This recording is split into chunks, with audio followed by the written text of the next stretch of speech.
All right. Ready? Yeah. How you doing, Jan? Yeah. Okay. Good. Yeah. Good evening, everyone. I'd like to call the order the City of Joliet City Council meeting for April 21st. Mayor Bob Odenkirk presiding. Will be led in prayer by Councilman Pat Mudron, which we follow with the pledge to the flag. Thank you.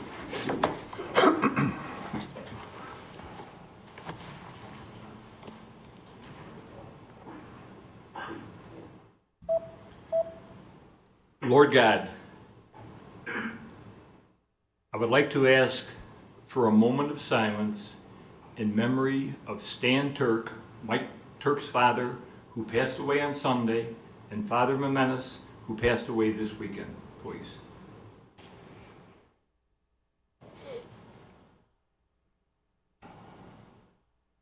Thank you. With Easter season just ending, thank you, God, for all the good we have. Thank you for the first responders on the front lines tackling the COVID-19 virus. Please help all of those who are currently sick with the virus, and we all need to keep those who have passed in our prayers. God, help us with our decisions we will make tonight and in the future, the city of Joliet. Amen. Amen.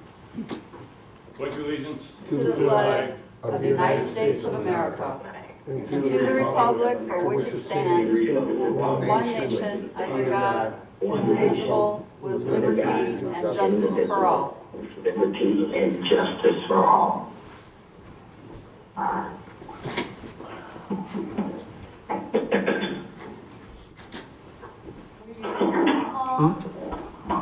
Mayor Odenkirk, Here. Councilman Dickinson, Here. Councilwoman Gavin, Here. Councilman Hug, Here. Councilman Morris, Here. Councilman Mudron, here. Councilwoman Coleman, Here. Councilwoman Reardon, Here. Councilman Turk. Here. Let the record show Councilman Dickinson, Councilwoman Gavin, Councilwoman Reardon, and Councilman Turk are attending the meeting remotely. First on the agenda this evening is a presentation, Alternative Water Source Program Update by Allison Swisher, Director of Public Utilities.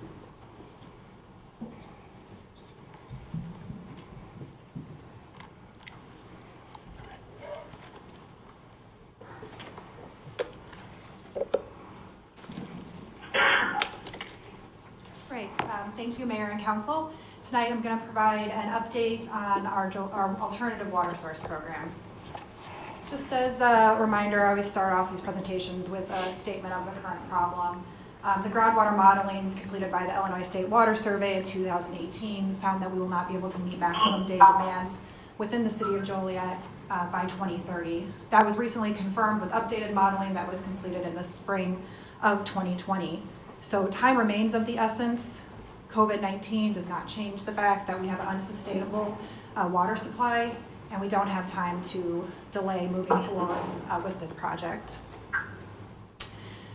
So our study history, we began this process in 2018 looking at all viable options.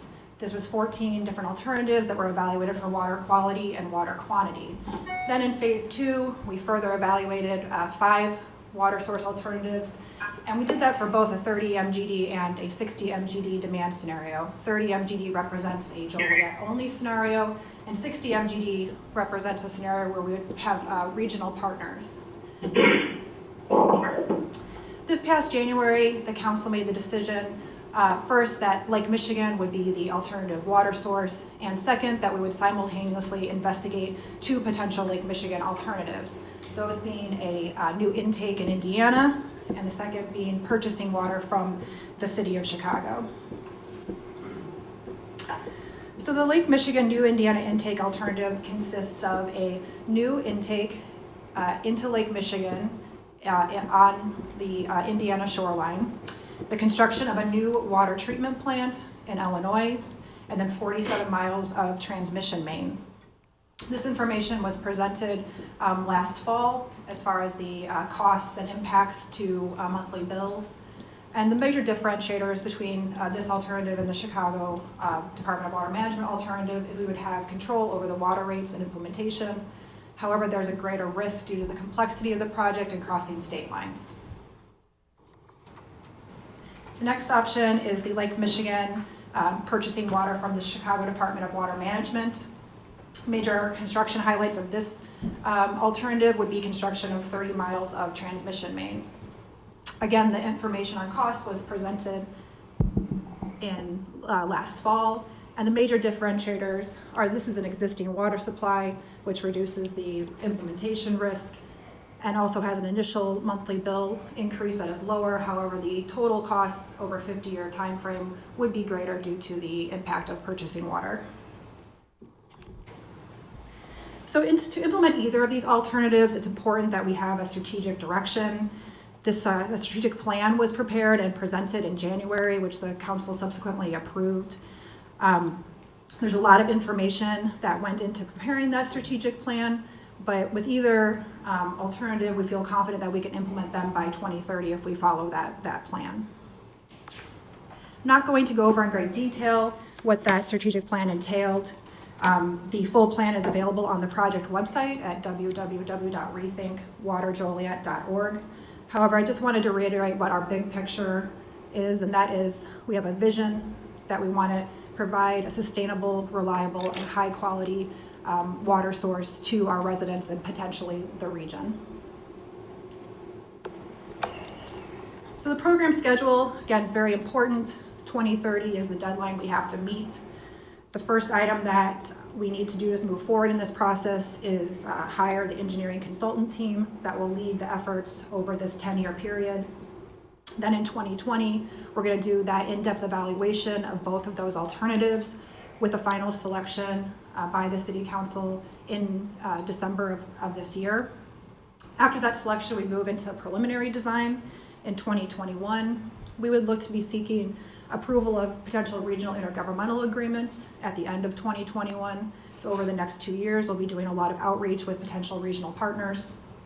And then moving into the final design 2022 through 2024 with construction then over a 5-year period in 2025 to 2030.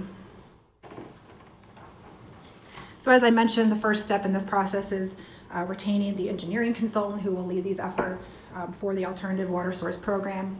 We did issue a request for qualifications in January. We received 2 statement of qualifications. We conducted interviews with both of those teams in March, and then the selection team met and reviewed both the written qualifications and the interviews and selected the Stantec team to be the consulting team to lead the Alternative Water Source Program. The Stantec team consists of many members of the consulting team that worked on the Phase 1 and Phase 2 study, Crawford, Murphy and Tilley, EEI, and also includes some new firms to support the efforts such as Strand Associates. So we are confident that we'll have a seamless integration into the next level or the next phase of this program. So we did then negotiate a scope of services for 2020 with Stantec, and the scope of work mirrors the strategic plan that was approved by the council. So there's 3 major different components of the scope of work: program oversight and outreach, outside external coordination, and engineering. So there's a lot of work that has to be done in 2020. You know, there's a lot of questions that the council brought up last fall and in January about the 2 different alternatives. And our goal in 2020 is to provide you with those answers so that you can make a decision at the end of the year. So for program oversight and outreach, the major highlights of what will be taking place in 2020 is that we're going to maintain program transparency through communications with city officials. We anticipate that we'll be issuing a monthly newsletter to you, as well as doing presentations at committee meetings, and as well as having 3 city council workshops. We're going to continue to engage stakeholders through quarterly stakeholder meetings. Those would be open to the public to come and be informed of the program and provide feedback. We also want to continue to educate and elevate the value of water. We want to develop a public relations campaign and further support the Water Conservation Subcommittee. They made a lot of great efforts over the last 2 years with our rain barrel program and our low flow toilet replacement program. We want to continue those efforts. We also have to provide programmatic support. That would include doing priorities workshops, evaluating operation alternatives, and also preparing a risk register. And then finally, we want to develop a prospectus for each of the water source alternatives. And I'll discuss later in the presentation exactly what that prospectus would look like. Again, stakeholder engagement is very important. In 2020, we did a lot of outreach during the phase 1 and 2 studies, and we want to continue that. We'll do all of the tools that are on the slide. Like I said, the monthly newsletter, the quarterly stakeholder meetings, continuing to use the billboards and social media to do outreach, and as well anticipating having another public forum. So for outside external coordination, there's a lot of people, entities that need to be coordinated with. We need to confirm the water supply and access agreements. That will be done with both the City of Chicago and also potential partners in Indiana, such as Hammond, who have access to the lake. Again, we also have to take a leadership role in identifying potential regional partners. We're currently doing that. We have the Southwest Water Planning Group that meets on a monthly basis and meets with other communities to have ongoing regional discussions. We also have to develop permitting plans and obtain the Lake Michigan allocation. And again, I'll just reiterate that it's conversations we have had with Illinois Department of Natural Resources. Joliet will qualify for a Lake Michigan allocation, but in 2020, we'll actually go through the process of applying for that and securing that allocation. We have to refine the funding strategy. We're fortunate to have been invited by WIFIA, which is a federal loan program, to submit a loan application. And that would be submitted at the end of 2021. And that loan funding could be used to pay for 49% of the project construction costs. And then lastly, under this item, we have to develop a governmental outreach strategy. I know there were a lot of questions from the council regarding potential political roadblocks with some of the alternatives. And so we're going to engage consultants to work for us on behalf and advocate for us to try and identify what roadblocks there might be. And then lastly, the bulk of the work, of course, is the engineering work. The phase 2 study was conceptual in nature. And we had questions about the transmission main route that was shown. And so what we would do during 2020 is really dive much deeper into those and do a full routing study, a full siting study, and we would present that to the council so that you would understand the basis for those routes. With that information, then we could refine the cost estimates so that when we present the information to you in November, summarizing the evaluations alternative, you'll have updated cost estimates. So there is a lot of work to be performed in 2020. We need to make sure that the council is being updated and kept engaged throughout the process. Everyone thought the workshop process that we did in 2019 went really well. I really appreciate all of your time in having those additional meetings. So we're proposing to do 3 workshops in 2020. The first workshop, we're optimistically hoping we could have in May. And in that workshop, we would do a priorities analysis and then go through what this prospectus outline would look like, which would basically tell you what information we'll provide to you in November. The second workshop in July, again, we would talk about the transmission main routing and also start talking about what potential regional government structures could be, as well as talk about the water treatment process. And then lastly, the third workshop in November is where we would present the results of the evaluation of the alternatives, and that would be these 2 prospectuses that we would be preparing. So I won't make light of how big of a decision this is to make. So we need to provide you with the information that you can make that decision. We plan to prepare these prospectuses so that you can have a side-by-side comparison of both the new Indiana intake alternative as well as the Chicago Department of Water Management alternative. So in that document, we would include an overview of the alternatives. We would then provide the contractual terms and conditions whether that's the access agreement with a community in Indiana to access the lake, or if it's a contract to purchase water with the city of Chicago, what those specific terms would be. We would also then discuss the control and governance, and also then those refined costs. That would include the capital costs, the O&M costs, and that overall total cost of water.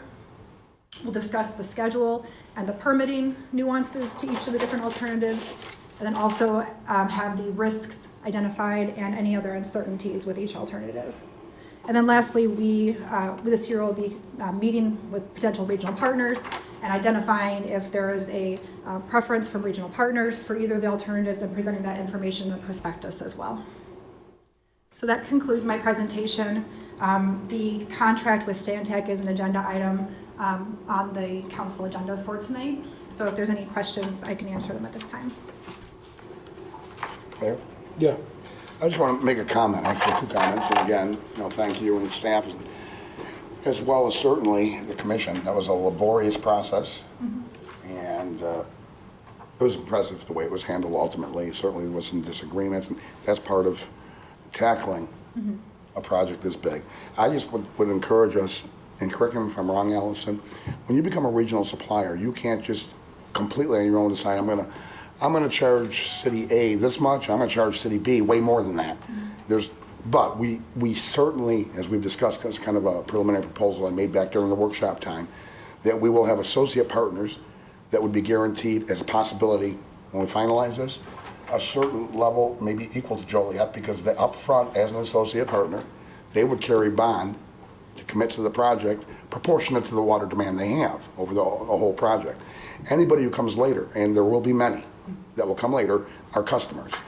But I don't want to see us getting in a problem where we have associate partnerships that are guaranteed that low rate, and we're charging a higher rate to other customers, and then the EPA, I guess that would be the federal EPA or whoever would oversee it, would say, why are you charging more? We need to start using that term associate partnership and customers and making it, do you know what I mean? Yeah, and I'm not aware of, the EPA would not dictate the amount of money who does do to that? charge for water. We're not under any commerce authority to, that would monitor that. So that's something we would have to look into further with the legality of rates. Typically, it's just set by what agreement you establish with a potential customer. But I thought during the process you had brought up that page, right? Yes.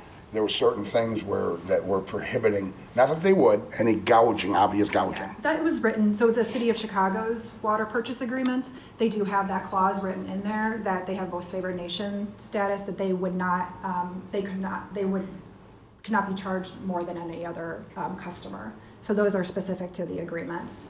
But as far as the point of what the governance structure would look like, yeah, your point is well taken that, we need people to identify, early in the game if they're going to be a partner, because ultimately the council will have to decide what additional capacity you want to build into the system for potential future customers. And of course, there's a cost associated with that, and we'll have to evaluate, if we do think there is potential customers in the future, or if we're only going to build the system large enough for people who, get in at the beginning.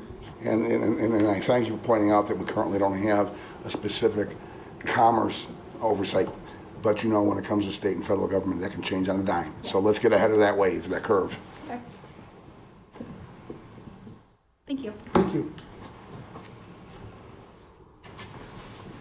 Next on the agenda is a proclamation declaring April 24th, 2020 as Arbor Day in the city of Joliet. Whereas in 1872, J. Sterling Morton proposed to the Nebraska Board of Agriculture that a special date be set aside for the planting of trees. This holiday, called Arbor Day, was first observed with the planting of more than 1 million trees in Nebraska. Trees can clean the air, produce oxygen, provide habitat for wildlife, reduce the erosion of our precious topsoil by wind and water, cut heating and cooling costs, and moderate the temperature. Trees in our city increase property values, enhance the economic vitality of business areas, and beautify our community. Joliet has been recognized as Tree City USA for the 29th consecutive year by the National Arbor Day Foundation, and Joliet desires to continue its tree planting ways. Now, therefore, I, Robert Odekirk, Mayor of the City of Joliet, on behalf of the Joliet City Council, do hereby proclaim April 24th, 2020 as Arbor Day in the City of Joliet, and I urge all citizens to support the efforts to care for our trees and woodlands and to support our community's forestry program. Signed by Robert O.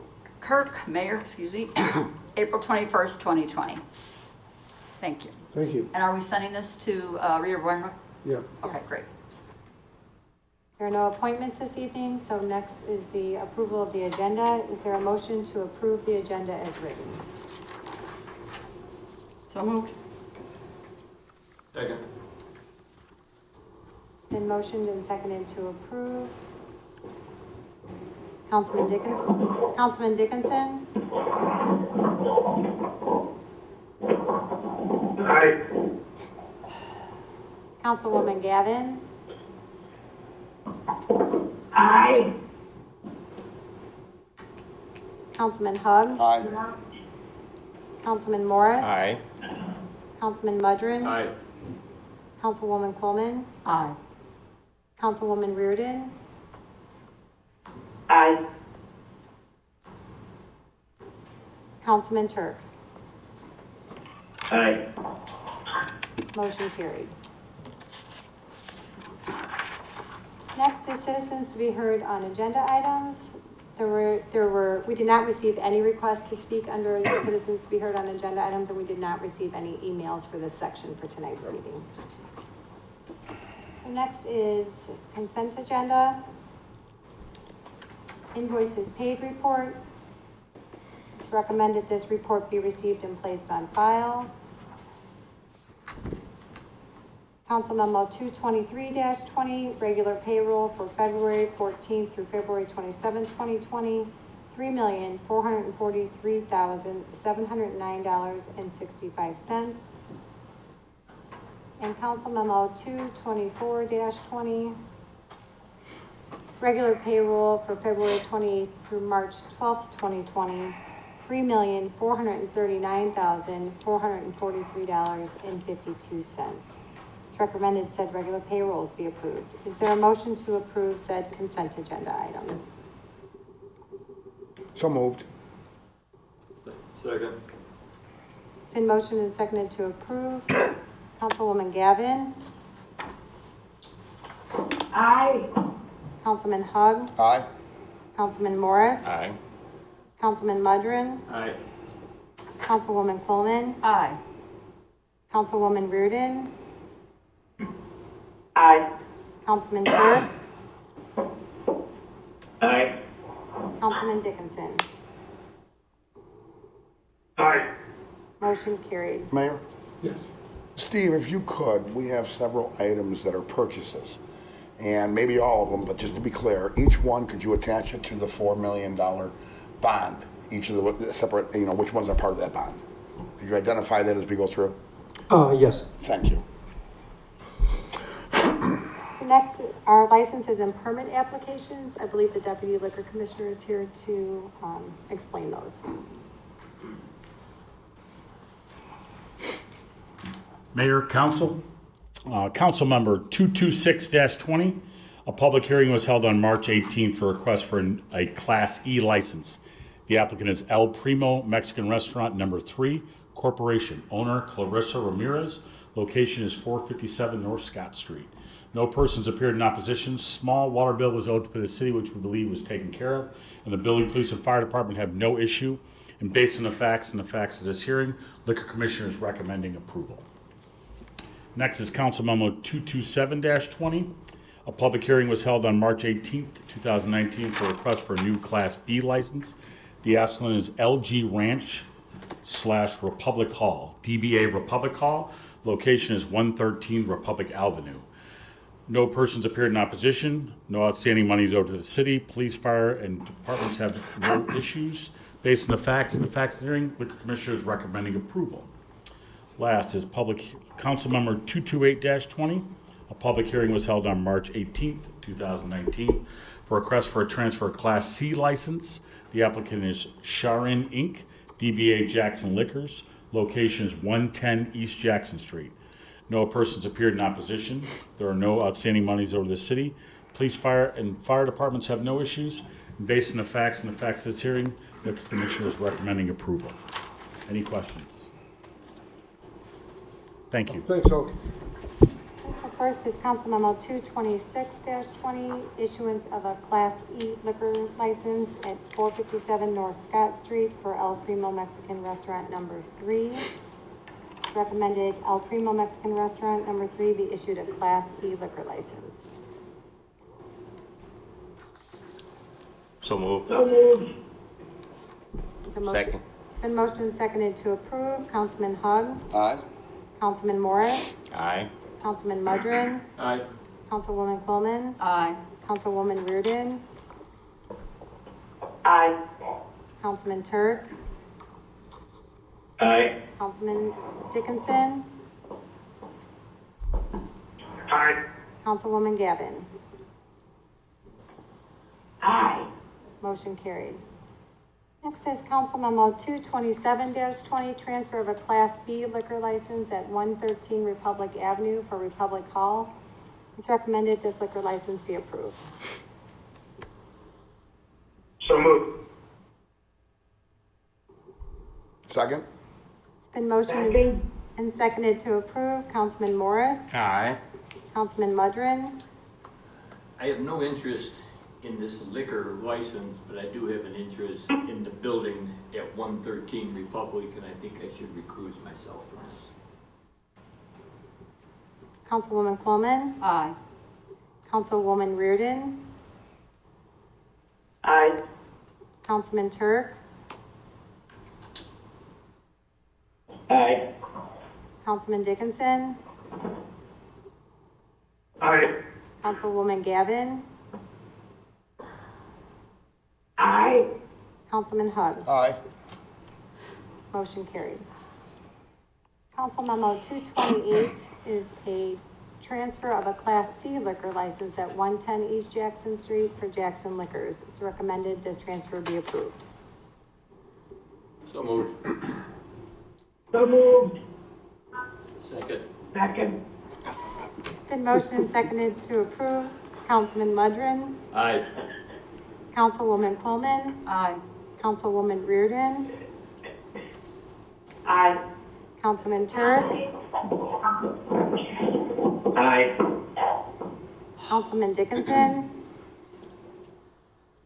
Aye. Councilwoman Gavin, Aye. Councilman Hug, Aye. Councilman Morris. Aye. Motion carried. There are no public hearings on the agenda this evening, so moving on under ordinances. First is Council Memo 230-20, an ordinance amending the 2020 annual budget for the city of Joliet to add additional funding for roof and door repairs at 815 Campbell Street. Mr. Mayor, since this is a combined meeting, I'll jump in on a few things that should be highlighted. Council will recall that this was one of several items that was temporarily put on hold at our last council meeting as we were discussing some of the pending budget issues. I'll point out that we did have both our police chief as well as our public works director take a second look at this. Some photos were attached, and Mr. Trisna can offer any commentary or answer any questions council may have. In short, we think that this is something that needs to be repaired. Yeah, in both locations, Mr. Ulitz and myself spent time last week at 815 Campbell, which is a city-owned building. It used to be a fire station at the time, now it's just a city-owned building. But excessive leaking coming in the office areas. There's a little bit of leaking in by the old apparatus area. Bottom line on that one, for starters, is actually for both of them, really, because both of them have substantial leaking, which I was pretty amazed. I didn't realize how much was going on in both buildings. This is a situation, if you don't do something, you're going to spend a lot more money in the future, substantially more, because you're going to probably lose part of the roof truss. Those old roof trusses they're wood. These are old buildings that they're in steel. But even if it was steel, you're still asking for a lot of trouble if you don't make the repairs. We had quotes again. Adler Roofer was the low bidder on the Campbell Street, $47,000 roughly. Oh, and there are two doors on the Campbell Street building. There's two doors we want to put in solid steel, so there's no windows on them, security doors, and that's why those are a little bit higher than normal doors. They're about $3,300. The low bidder there was Wonderlit. At the Fire Station 1, a matter of fact, there's leaks. Not by but I sat in the chief's office, not over his desk, but like right where people would come to visit him, right in front of them by their feet. There's leaks there. Some of the washrooms. The worst part, though, is in the apparatus area in Fire Station 1. There's actually seams are starting to open up on the ceiling in there. It's pretty detrimental.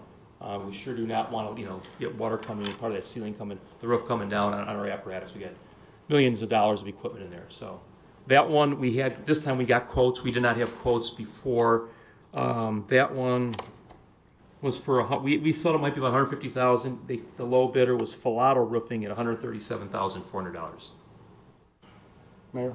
Yes. And Jim, so you guys have looked, and there's no way to do an effective, no matter how ugly the patches are, to stop this leaking so we can get through this unprecedented crisis? There's really not. I mean, there's numerous leaks all over the roofs. Back in 2017, when we had the CDM Smith study done on all our buildings, evaluating all our buildings, they said back then both of these buildings need to have the roofs replaced. So we've gone 3 more years since then. And again, I mean, if you were to come in there and look at these buildings, you'd be amazed at the ceiling tiles. You can see where water's coming in. 815, there's actually puddles in the floor in some numerous spots. So, no, it has to be done. At this point, you have to just do the whole roof. Thank you. So, yeah, the question, the comment I have, I think Station 1 clearly has to be done. I'm not sure why we're throwing money at Campbell Street. That building's been abandoned for how long? It's being used right now. It has another city use right now. Yeah, for the last 2 months it's being used, and that's only because we're renting out another building. The point being, if there's not a long-term use for that, I don't know if it's a wise investment. We should maybe look in the other direction. Marty, I think this happened when you were city manager, one of your terms. Wasn't there a long-term, we're putting together a plan for all the buildings we have citywide? Yes, we did start that. Right, so that, prior to a couple months ago, how long had that building sat abandoned with just equipment sitting there? There was utility equipment, and it was being used by members of our utility department. For a while, the fire department, I think, had excess equipment there. Then the utilities used it because there is a well well site adjacent to it. And now it's got another city use right now. Right, but that's nothing. I can maybe, I understand. But the point is, before we keep throwing money at old buildings that are barely being used, there should be, again, Station 1 has to happen, but we should have some better idea citywide what we're doing with our properties, or what the long-term plan is. I know there was one being put together, but that's no longer happening. If the study you're talking about is the CDM Smith study, that was the one that sort of assessed how much repair work was necessary, what the overall expenses would be for a 10-year plan. That was completed 17, I believe, yeah. Steve. Yeah. But yeah, I'm not so much a study, but a No, plan. I understand what you're saying. Right. Yes. We have all these buildings. Some are in good shape, some are in bad shape. Right. Some we might be better off demoing or selling. So again, there's a lot on our plates right now, but we're asking to spend a lot of money on a building that's barely been used for the last 10 years. I can't answer that part, how much more, for the use it's going to be. I can just tell you what I saw over there. And again, up until a couple months ago, it was sitting abandoned. It just was put back into use recently.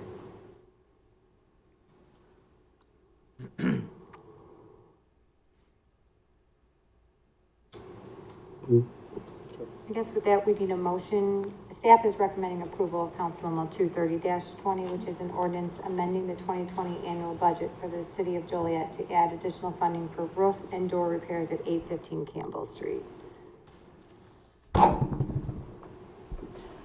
Question, Mayor. Yes. Do we want to table this until we get a handle on all those other buildings? Yeah, if it gets to me, I'm not gonna vote for it. It's in our neighborhood, so you see it all the time too. Right.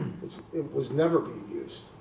So I know it is being used now, but it's not a permanent, long-term thing, I don't think. And certainly, its current use isn't, it's an old fire station. Yes. Right. Correct. Is there another building that we're using it for that can go to? I don't know. around? Steve, I don't know the answer. No, the answer is no. The use was previously in 10 South Chicago, and the city proceeded with a lease agreement for the county. Something relates to the court system, juvenile counseling, something along those lines. So in effect, we moved the user out of 10 South Chicago into the station. It was the only other location that we had within any city-owned buildings. If you remember 10 South Chicago, that whole Yeah, saga. I know. Right. So that was sitting abandoned, and then Right. it had a use, there was a city use for it, but again, that was temporary. Yeah, there was the consultant who was our resident engineer for the Gateway Center and the parking lot improvement, the new train station. They were using it. This other use was going on, other city use was going on there, and but again, I'm not sure if there was another location they could go to. Mayor? Yes. So if I hear this correctly, Steve, the current use that we have only been doing for a couple of months on the Campbell Street old firehouse, abandoned firehouse, used to be in the 10 South Chicago Street. Then, Correct. then because of their building of their new courthouse and some needs, we're temporarily renting it to the county to do certain juvenile court, which ultimately, when the building's done, will no longer be in there. So we're gonna spend $50,000, $60,000. How much would we have, how much have we gotten in rent? Is it even close to the 50 or 60 grand? There are a couple of things. Let's kind of unpack that. I don't think this is related to the court. Marty, do you remember, was it a 5-year lease?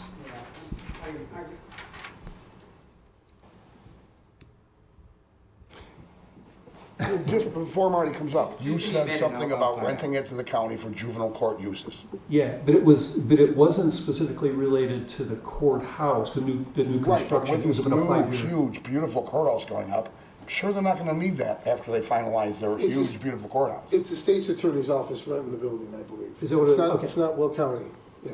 I'm sorry. Okay, Mayor, why don't we just table this to our next meeting for 2 weeks? That way we can get a better handle on it. They can see what buildings are available and what's going on with the courthouse and the juvenile thing, and maybe we can find someplace else before we start spending the money on a whole firehouse. So I'm gonna table this for 2 weeks, I'll second. or till the next council meeting. Is that 2 weeks? May 5th. May 5th, yes. yes.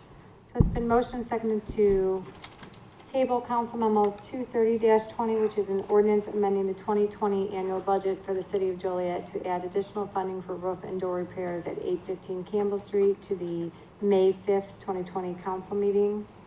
Councilwoman Coleman, Aye. Councilwoman Reardon, Aye. Councilman Turk, Aye. Councilman Dickinson, Aye. Councilwoman Gavin, Aye. Councilman Hug, Aye. Councilman Morris, Aye. Councilman Mudrin. Aye. Motion carried. This item will be placed on the May 5th, 2020 council meeting. Mayor, I'll email that agreement. Okay, thank you. So next is Council Memo 231-20, which is an ordinance amending the 2020 annual budget for the city of Joliet to include funding for roof repairs at Fire Station 1. So move. Second. Been motion seconded to approve. Councilwoman Reardon, Aye. Councilman Turk,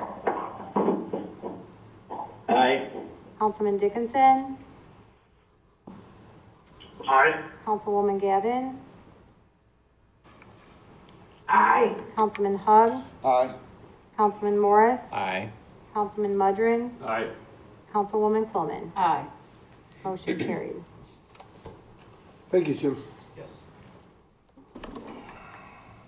Under resolutions, sorry, my computer here. Council Memo 233-20, a resolution to appoint a local government director to the South Suburban Land Bank and Development Authority. It's recommended said resolution be adopted. So moved. Second. It's been motioned and seconded to approve. Councilman Turk,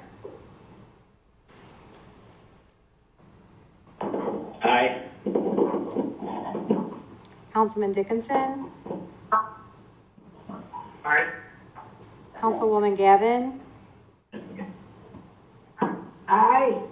Councilman Hug, Aye. Councilman Morris, Aye. Councilman Mudrin, Aye. Councilwoman Coleman, Aye. Councilwoman Reardon. Aye. Motion carried.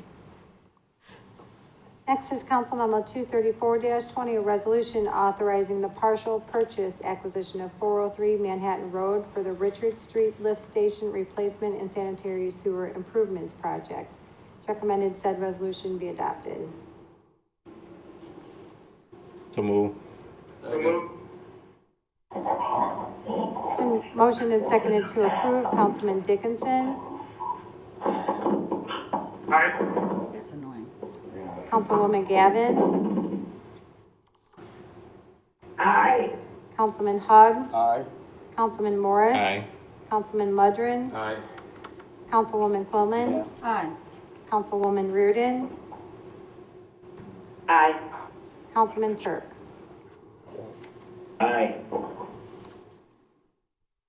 Mayor, real quick. Yeah. If I could ask my colleagues that are doing this remotely, I'm not sure what's going on, but I'm sure if it's as distracting to us as it is, I'm sure it's as distracting to people watching. Sometimes you can't hear what other people are saying in the interim. And, I don't know what's going on, folks, you're remote, but there seems to be something where you're making a lot of noise right before every vote, like scraping, and I'm not sure if you could be careful, on this end of it, I can tell you it's rather distracting. Yeah, I'm hearing it too. Moving on I'm under, hearing it a lot as well.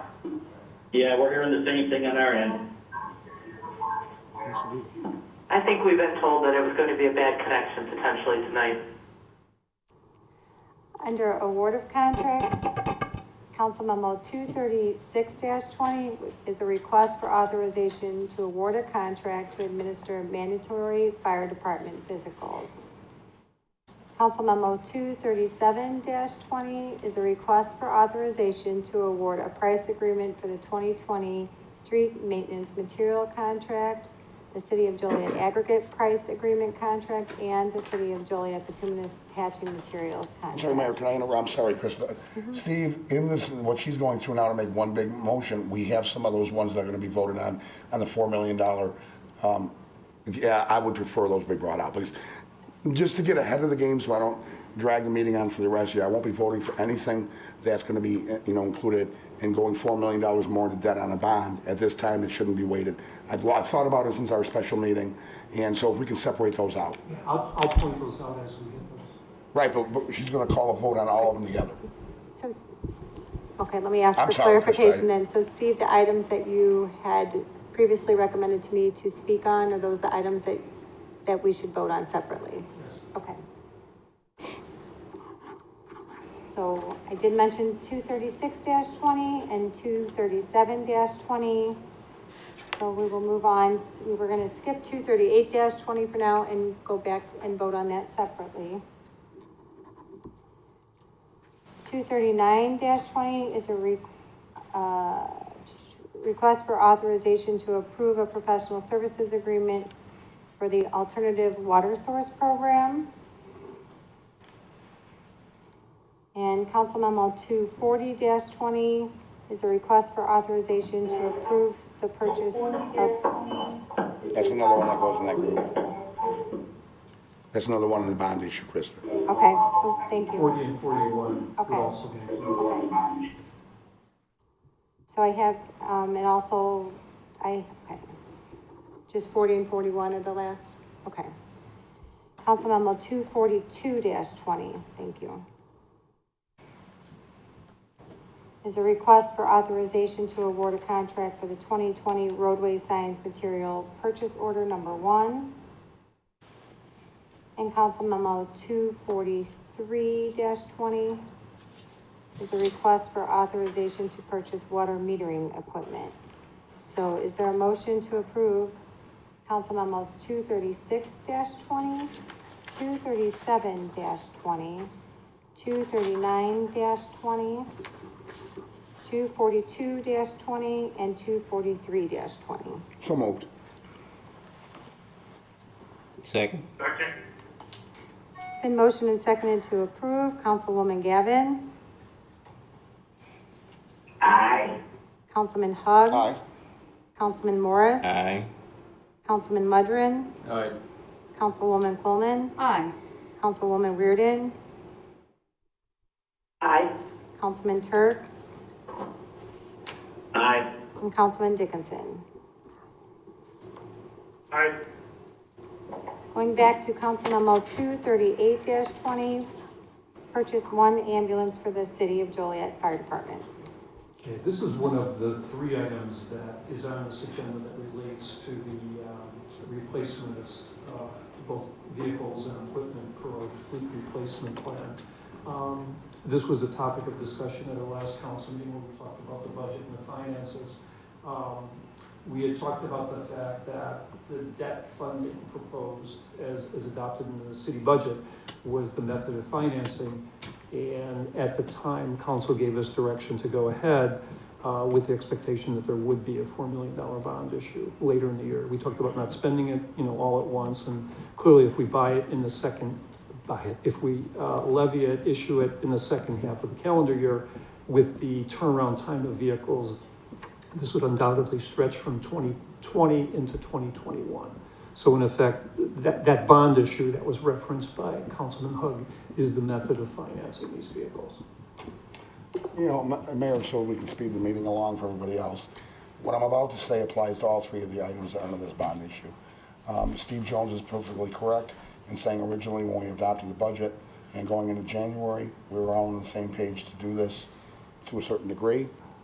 Something has happened recently that has turned everything upside down. And I think that while the purchase of these vehicles could stretch into, if we do it later, through the ordering process, stretch into 2021, there's nothing saying that, number one, most important, the medical threat, the life threat to U.S. citizens with the COVID that are in the high risk categories may not stretch into 2021. And as importantly, once we even have a handle on COVID, once we have a vaccine, this economy, I think, and I'm no expert, but I think we're all on the same page, is going to be best case scenario painful for the city, worst case scenario devastating for the city. And the option of floating a bond and sitting on it, even if we're at 1.5%, that would be like me taking money, paying 1.5%, throwing it in my mattress, and then a year later saying I couldn't use it, we didn't have it, so let me pay that original $4 million back plus the 1.5%. So I pay a 1.5% fee to sit on the money. It doesn't make sense right now. This is unprecedented. So, and I just want to get that out there so when I vote my nose the 3 times, people understand, and I won't repeat this for each item. Thank you. Is there a motion to approve Councilman? Wait a second, I have a question. Since we have not been having a public safety meeting, I know the fire chief is sitting out there, maybe he'd come in and explain. Yeah, along those lines, yeah, if you come in.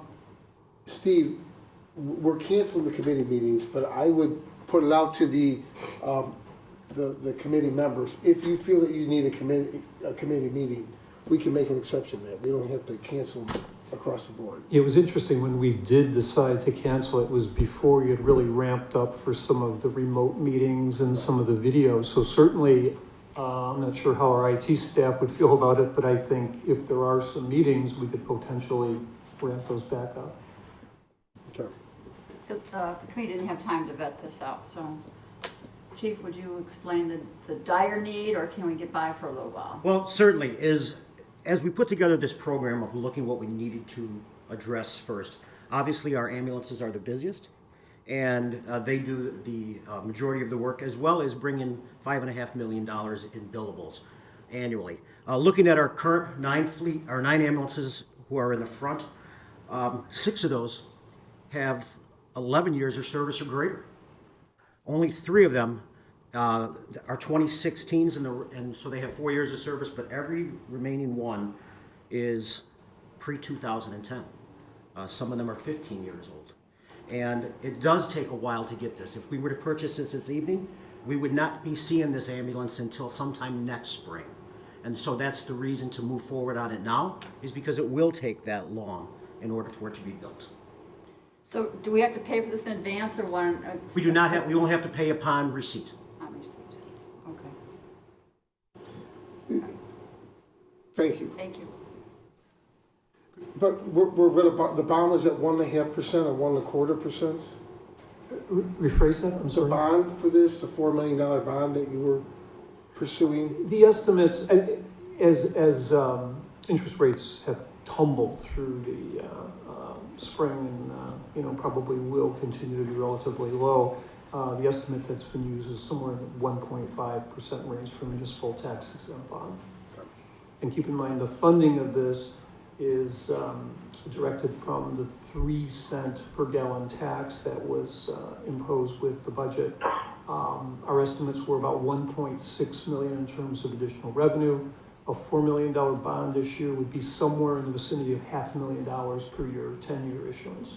So there would be more than sufficient coverage with regard to those gas taxes to pay that debt service.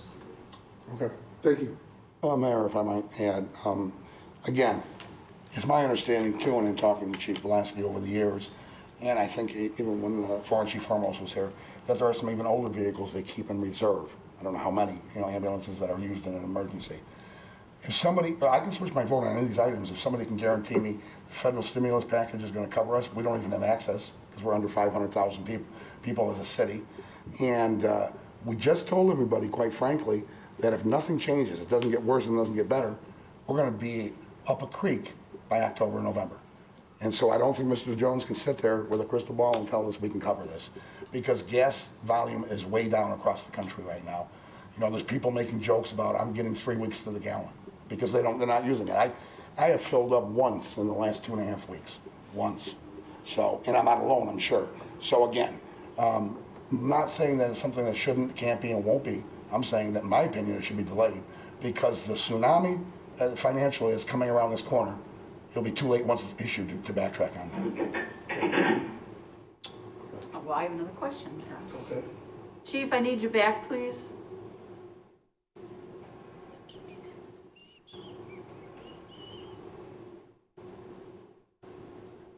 Is this a custom-made ambulance, or can anybody purchase it? These are all custom-made ambulances. For us, particularly, or could another fire department use it? Another fire department could use it, and the idea is hopefully that we get enough years out of it and then we can sell it off while it still has great value. What we've historically done is to gain more longevity in the fleet is the newer ambulances go to where the busiest stations are. Then those ambulances get pushed down to slower stations. And that way we can gain this longevity out of these vehicles instead of just putting them into busiest places and burning them out quickly. And remember, these vehicles, unlike some of the ones you see, the van types, is the individuals that work on those ambulances are also firefighters. They are our attack crews when we go to structure fires, so we need that additional room to put fire gear, to put air packs, to put tools on those vehicles. I know this is a wild question, but I'm going to put it out there. What if we were to order it and then when it came time for delivery, we didn't have the money to purchase it? Are we out anything at all? Because they could probably get rid of it. I don't have that answer. I believe we would probably still have some level of penalty for avoiding the contract. Okay. All right. Thank you. Thank you.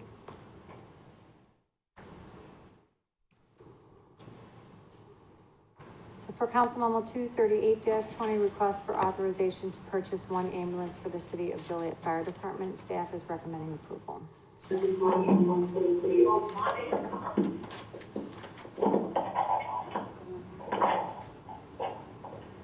have a motion? I need a motion, please. Did they hear you? So moved. Second. And motion and seconded to approve Council Memo 238-20, request for authorization to purchase 1 ambulance for the City of Joliet Fire Department. Councilman Hug. And this applies to all 3 items. And again, I won't chew my cabbage twice. There's a real likelihood, and we're at the mercy of the federal government, that between now and the time any of these vehicles are ordered, we may not be able to make payroll. Let's not hide that fact. This is a bad situation. No. Councilman Morris. Aye. Councilman Mudrin. Aye. Councilwoman Coleman. Aye. Councilwoman Reardon. Aye. Councilman Turk. Aye. Councilman Dickinson. Aye. Councilwoman Gavin. Motion carried 7-1. Next is Council Memo 240-20. Request for authorization to approve the purchase of 4 F-150 pickup trucks for the inspection division.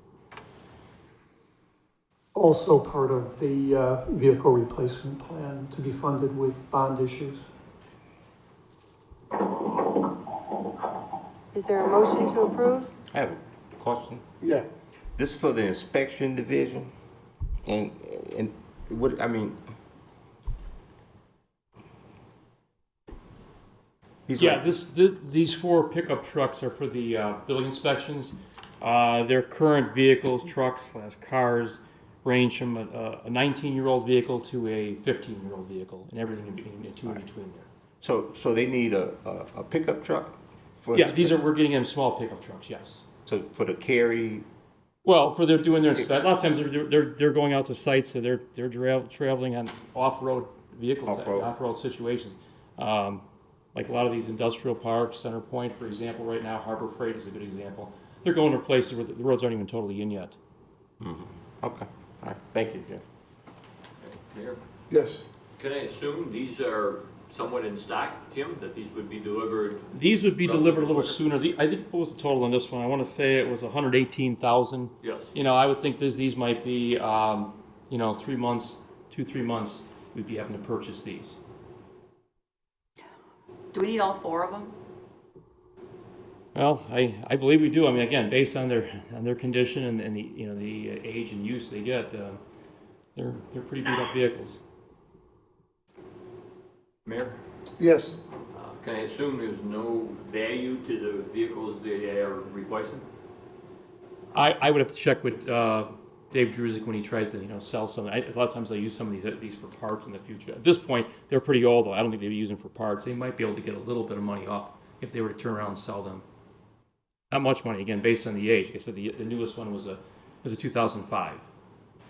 The oldest one in that group is 2001. So you're talking 19 to 15-year-old vehicles. Thank you. I've talked to people in the management of that department so they can get by with this. They understand the budget crisis, so let's put all the cards on the table. Yeah, they're going to need a new one, but again, I guess today none of us are aware of the pandemic and the financial tsunami that follows. But that's all I have to say. Well, Mayor, I have a question for the council. Sure. So you talked to Mr. Druzik? He's not the department head. Well, all right, who did you I'm not talk going to out anybody from the planning department. Okay, all right, I just Right. want to know I talked to people in the planning what you department. talked to, and if they're willing to get I by talked with. to people in the planning You're department. talking over me, Councilman. I know, Please I'm don't answering- do that. I'm answering your question. No, you're not. Well, then don't give me a question. All right. Is there a motion to approve Council Memo 240? Mayor, may I speak? Yes, go ahead. So my question to you, Councilman, don't give me the hand. Please don't do this. Please, just don't. The question is, they're willing to get by with what they have until we can readjust. Is that correct? Are you finished? Yes or I no? did my due diligence. I have my answer. I'm not here to out anybody from any department and start a war between different members. Just yes or no? I'm satisfied with the due diligence I did, yes.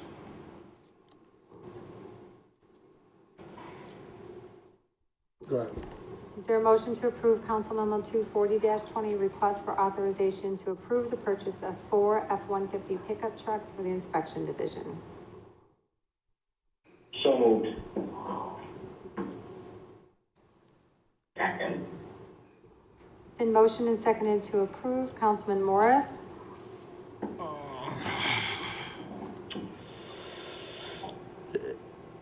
And we need all 4 of these, huh, Jim? Yes. I vote aye. Councilman Mudrin? Aye. Councilwoman Pullman? Aye.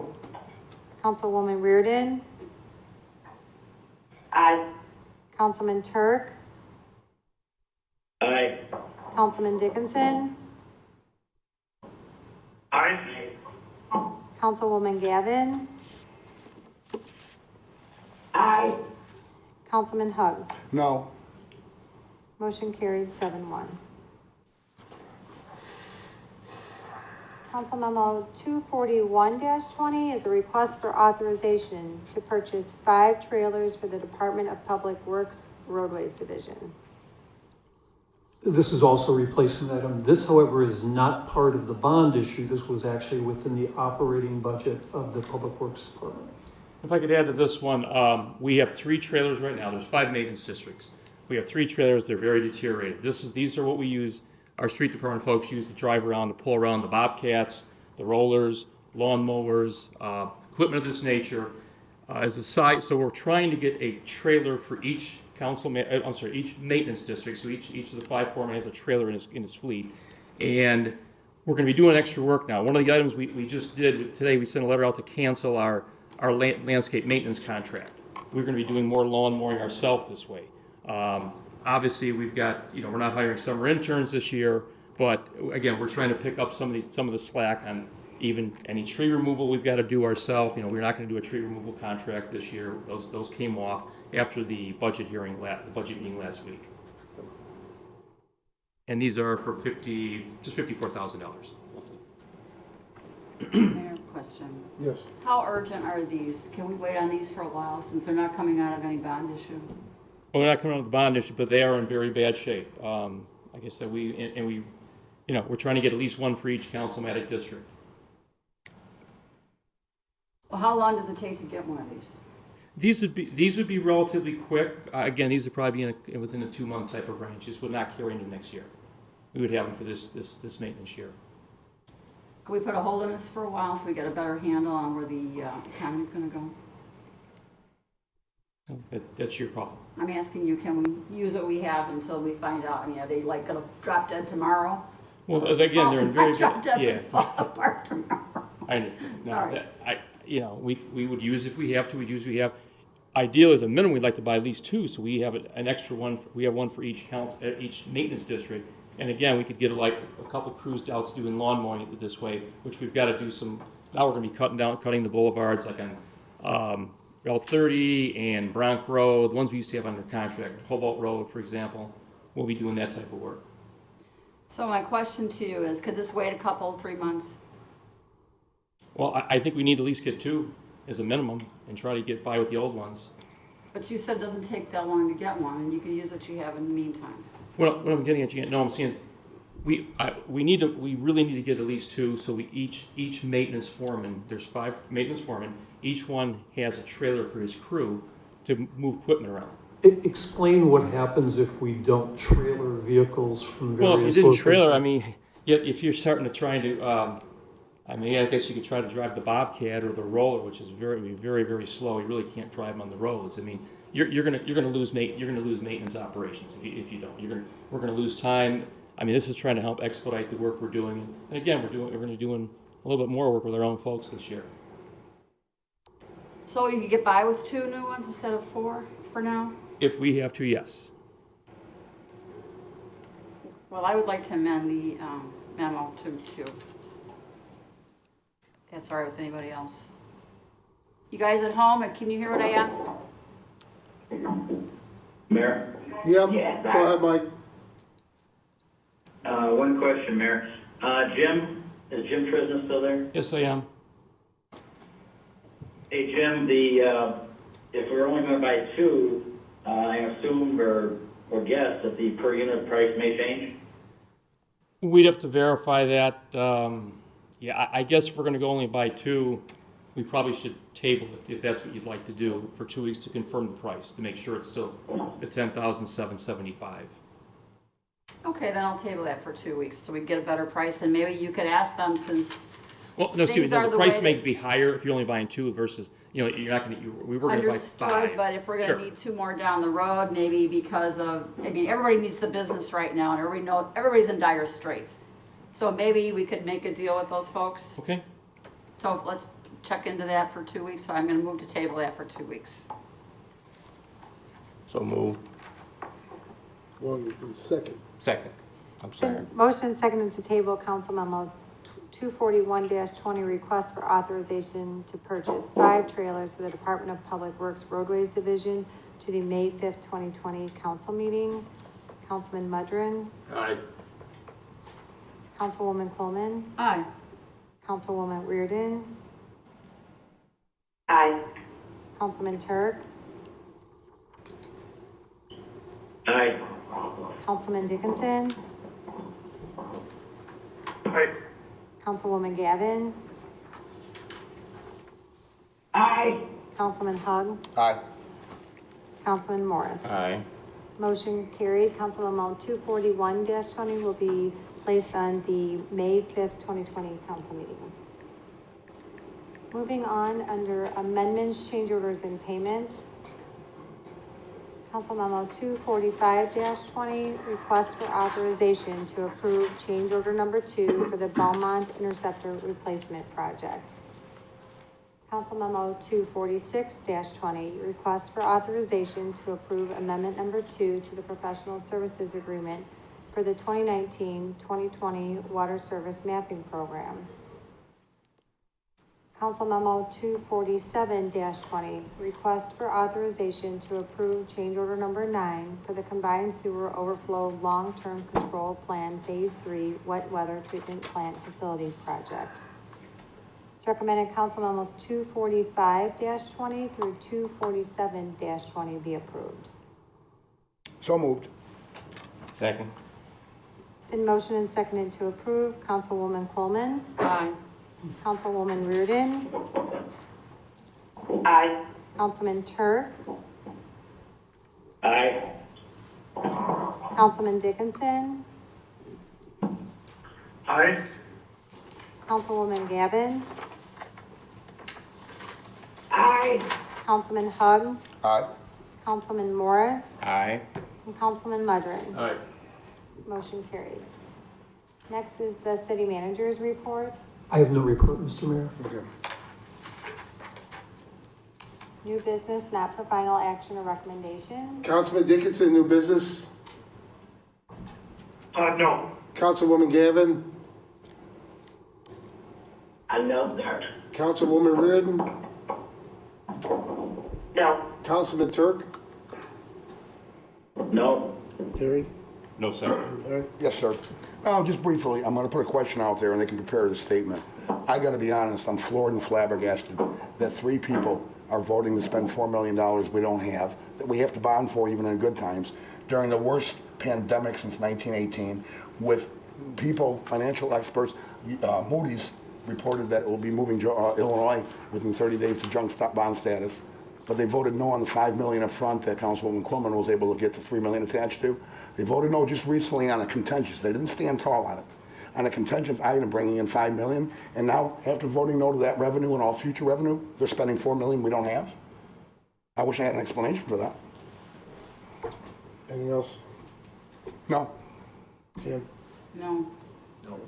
One item. I spoke with Mayor Strite today from Lockport, because I previously had spoken with him and some of the other local mayors about the idea of a port authority. Mayor Strite had already contacted a state official about this, and I've talked with our attorneys.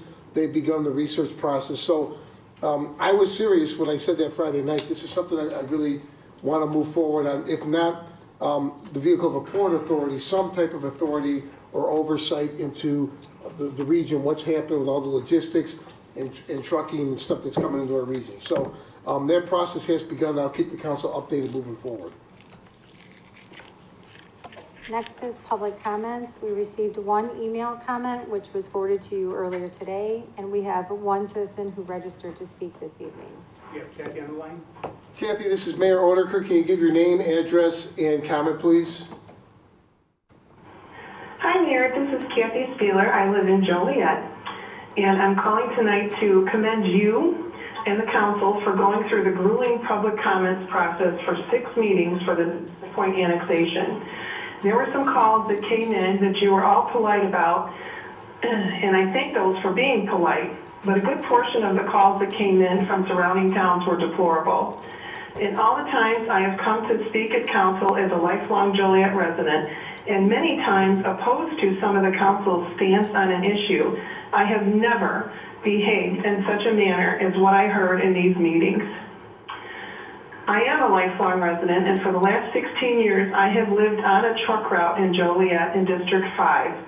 I have the highway literally 50 feet from my door, highway exits and ramps to I-80 less than a mile away. And I want to thank my District 5 Councilman Terry Morris for voting yes to this project, along with thanking you, Mayor, Jan Quillman, Larry Hogg, Pat Mudrin, and Sherry Reardon, who voted yes to North Point. Adding in that my mother, Bernadine Spieler, who many of you know, has spent 60 of her 82 years in life giving of herself for her community in Joliet, also said to tell you thank you for voting yes to North Point. As a society, we all have become accustomed to online ordering, and in my case with disabilities, I order for my family and also for my mother all the time. Delivery at our front doors. And yes, sometimes the truck on my street are inconvenient, but the good outweighs the inconvenience. In the very beginning, I was on the fence about North Point. I didn't know much about it, and then I had interaction with the Say No to North Point group online. Well, anyway, more than anything, hearing that Hollywood Casino in Joliet may move, Harrah's closing down a casino in Nevada, and finally the pandemic, which will send America into a depression, the more pro-North Point I became. And I'd like to say that the bridge and Colesluce symptom was a deal sealer for me. Elwood made a bad deal for their village with Centerpoint, and I'm sorry for them, but that is not Joliet.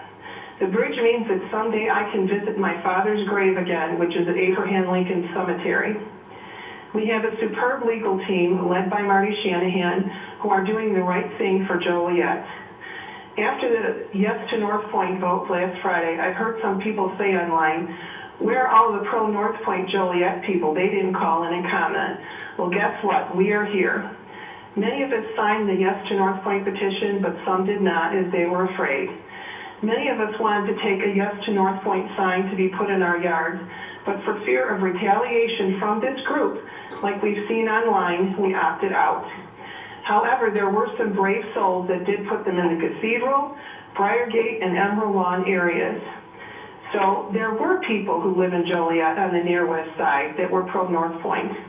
So anyone saying the whole near west side was against it is way off base.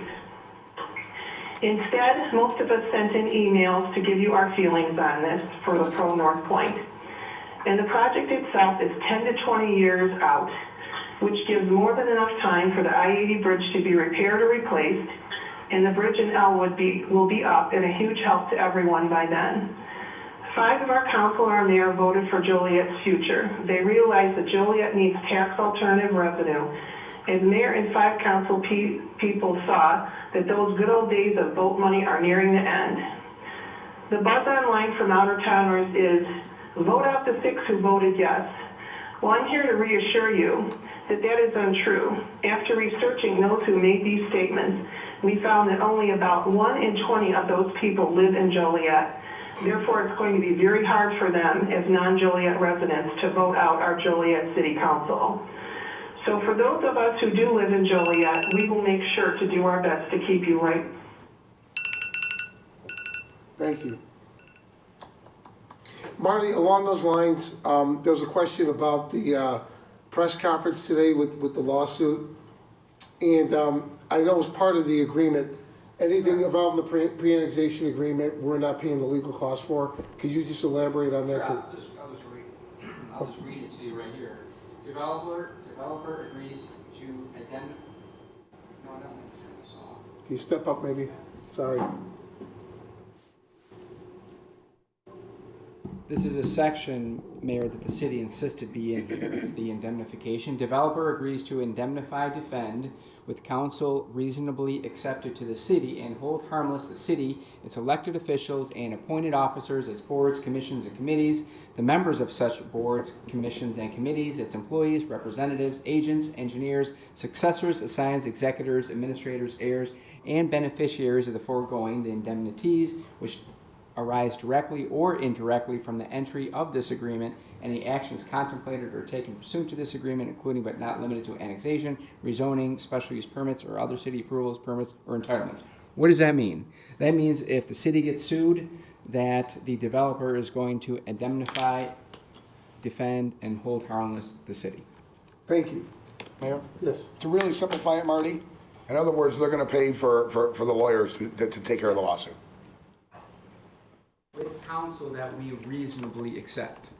So we get to choose which counsel, which I lawyer. think it's they're probably. Mutual agreement. Thank you. Next is mayor and council comments. Comments, Councilman Dickinson? No, no. Councilwoman Gavin?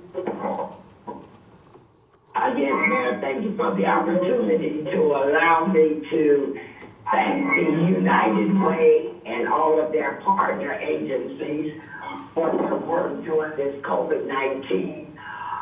They have really got out front and provided resources to the underserved and to organizations that are doing the grassroots work.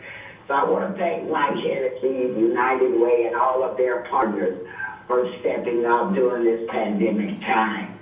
I also, John, if you allow me to thank the first line responders and our healthcare people for doing such a great job out there. Our hats are all off to you. Our prayers are with you all. So thank you so much. That'll be all, Yana. Thank you. Thank you. Councilwoman Reardon? Yes, I'd like to just thank the city employees who, you know, we don't see them as much as we normally do, but they have been there for any concerns I call in from residents or problems they're having in their neighborhoods. And I want to thank them for still working so hard through all of this, along with all of our first responders, as always. And that's it. Thank you. Councilman Turk?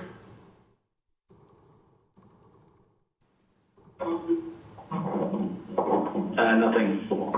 Terry? Nothing, yeah. Larry? Yes, I'll just briefly say that, obviously, and we continue to thank the first responders, those on the front line. We continue to thank the folks that work for any community and go out there and expose themselves even further than those that might shelter in.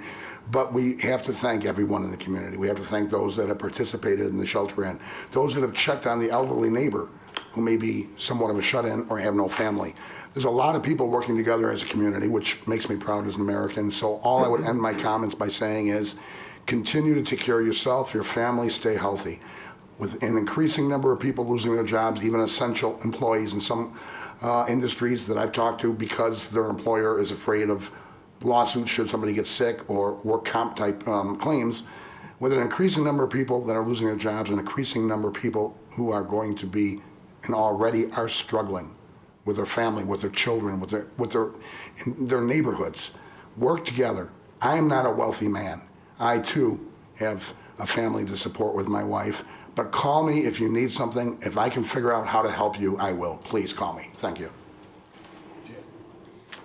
Just to reiterate, I know with the weather getting nice, everybody wants to get out there and gets a little bit lax because I know a lot of the surrounding states and communities are lightening the restrictions of staying home and wearing masks. But I'm asking you, we haven't even hit the peak yet for Illinois. They're predicting now sometimes mid-May. So my suggestion to you would be to wear your mask when you go out, not only to protect yourself, but to protect others as well. And if you wear gloves, please don't throw them all over the parking lots. It's horrible.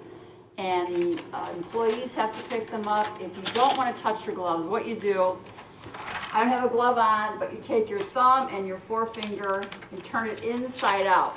Take them both, turn them inside out, and you can wrap them up, throw them in your garbage, or put them in your baggie that you have with your extra wipes for wiping everything down. Because that can be more harm to you than just keep washing your hands and using hand sanitizer. But please do not throw them all over the place because it's getting to look horrible. Other than that, please be well, stay safe, and thank you to everybody that's out there on the front line. Stay safe. A couple of things. Chief Blansky, if you could come in, I have a couple questions for you. Just to give everyone an update, not just area mayors or area officials working together. I got a call from the mayor of Rockford. We participated in a conference call with Rockford and every other gaming community in Illinois. We are writing a letter to the governor as a group. I signed that letter. Steve Jones, you were part of the teleconference. Tomorrow, Mayor Irwin from Aurora is having a meeting, again, with largest cities in Illinois about the financial crisis. So we're definitely trying to compare notes and work as a group. The idea that there's strength in numbers, either dealing with our state officials in Springfield or with our federal officials in Washington. I want to talk for a minute about, and we've done the press conferences at least once a week. We've talked about COVID and the numbers, but specifically what's happened in Symphony and now Villa Franciscan. If you could give an overview of the fire department's role and where the city falls in this chain, and then I'll finish up with some comments. Certainly, Mayor. As you know, Symphony experienced a high amount of positives, as now we have found out that Villa Franciscan has as well. Although we'd like to have a stronger role in that, as well as the Will County Health Department, unfortunately we have no oversight with these groups. We don't have the ability to go into their homes or go into these facilities and see what they're doing, because IDPH is the overarching control of those facilities. We would like them to not have this problem. Unfortunately, if you've looked not only locally, statewide, but also across the country, nursing homes have been hit extremely hard. The CDC actually lists them as accelerators. And they list them because it's a perfect storm. You have folks that are elderly, you have folks that are ill, and then there's no way for them to distance. Someone has to be there to move them, to feed them, to wash them, to change their clothes, so someone is always making contact with them. In fact, I looked up to some information today. In Europe, 50% of the deaths that were COVID related were at nursing homes in Europe through this time. And those numbers are staggering, and unfortunately, it's because of the way these things are set up. Okay. So when this came to light last week, it was Wednesday or Thursday that we found out about the numbers. I came, of course, to you and to Steve, and then we spoke with the hospitals. I think the issue locally, there's a few issues, but what we had seen, ambulance calls or deaths being reported at hospitals, are not matching up with the numbers that are now being reported by the Illinois Department of Public Health.